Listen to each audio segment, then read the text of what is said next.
Bonjour à tous, je suis ici à Flagey pour la fête En Avant qui célèbre les droits de l'enfant. Vous vous posez en tant que parent sûrement beaucoup de questions. J'ai justement une experte avec moi. Bonjour Séverine. Bonjour. Alors dites-moi, c'est quoi un peu l'historique des droits de l'enfant en quelques chiffres clés? Alors en quelques chiffres clés, d'abord c'est intéressant de se dire qu'il y a un peu plus que 100 ans, il n'y avait absolument aucune règle qui protégeait les enfants.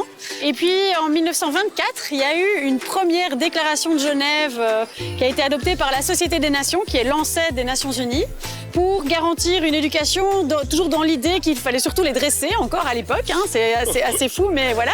Et puis en 1959, il y a eu une nouvelle déclaration des droits de l'enfant qui a été adoptée, donc le 20 novembre 1959, donc la date du 20 novembre était déjà présente en 1959, mais c'était encore relativement limité. On parlait du droit au jeu, droit à l'éducation, droit à la santé, c'était relativement limité, et il a fallu attendre jusque 1989, donc le 20 novembre 1989, les Nations Unies ont adopté la Convention des droits de l'enfant, donc qui est vraiment ce texte qui détermine l'ensemble des droits de l'enfant, qui est vraiment là beaucoup plus englobante sur l'ensemble des réalités que vivent les enfants. Et les grandes avancées surtout de la Convention internationale des droits de l'enfant de 1989, c'est qu'elle reconnaît vraiment l'enfant comme étant un être qui a le droit de participer à la vie en société, dont la vie est importante, donc on doit tenir compte de la vie de l'enfant. Il a le droit de participer aux décisions qui le concernent, mais plus globalement à l'environnement. Et c'est pas juste un adulte en devenir, c'est un être à part entière qui compte. Et voilà. Merci Séverine, c'était très complet. Avec plaisir.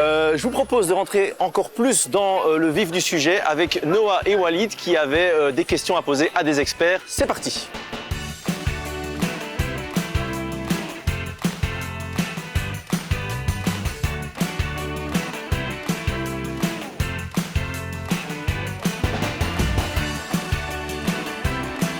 Bonjour Stéphane. Bonjour. Alors on a Noah qui avait une question pour vous. Je vous propose de la regarder.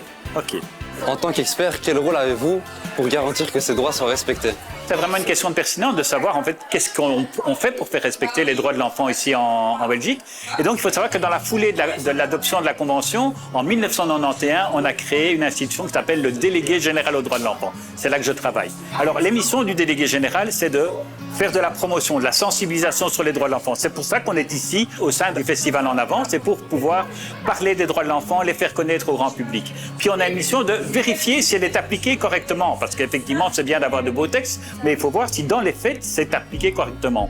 On a un pouvoir de recommandation, c'est-à-dire faire en sorte qu'ils soient encore mieux appliqués, mieux respectés. Et puis on peut recevoir aussi des plaintes individuelles. Donc des gens peuvent dire, dans ma situation, j'estime que les droits de l'enfant n'ont pas été respectés.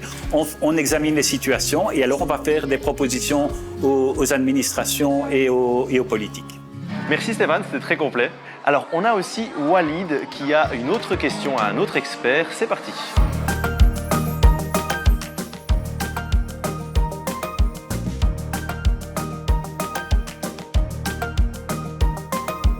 Bonjour Eden. Bonjour. Alors il y a Walid qui avait une question pour toi, je te propose de la regarder. Merci. Pensez-vous que les jeunes connaissent bien leurs droits? Peut-on mieux les informer? Alors, c'est une super question et je pense d'ailleurs que la réponse va intéresser pas mal de parents. Il y a deux parties à cette question, puisque la première partie, à savoir est-ce que les jeunes et les enfants connaissent leurs droits? Alors malheureusement non. Il y a une étude qui a été faite en 2020 en Belgique qui montrait que plus d'un cinquième des enfants ne connaissaient pas leurs droits. Et alors quand on leur parle de s'ils connaissent la Convention internationale des droits de l'enfant, alors là, 36% des enfants n'en avaient jamais entendu parler. Or, connaître ses droits, c'est déjà un droit qui est garanti par la Convention. Maintenant, la deuxième partie de cette question, c'est de savoir ce que c'est de connaître ses droits. C'est quoi apprendre les droits de l'enfant? Est-ce que c'est réciter les 54 articles de la Convention? Évidemment que non. C'est une connaissance qui s'apparente un peu à l'apprentissage d'une langue, par exemple. Ça passe évidemment par l'apprentissage théorique des droits, mais aussi par la mise en pratique de ces droits dans le quotidien de l'enfant. Et évidemment, cette mise en œuvre passe aussi par l'apprentissage de comment les défendre et comment les faire respecter. C'est ce qu'on appelle l'éducation aux droits de l'enfant, qui est aussi défendue et qui figure au sein de la Convention internationale des droits de l'enfant, qui doit être mise en œuvre notamment dans les communautés scolaires.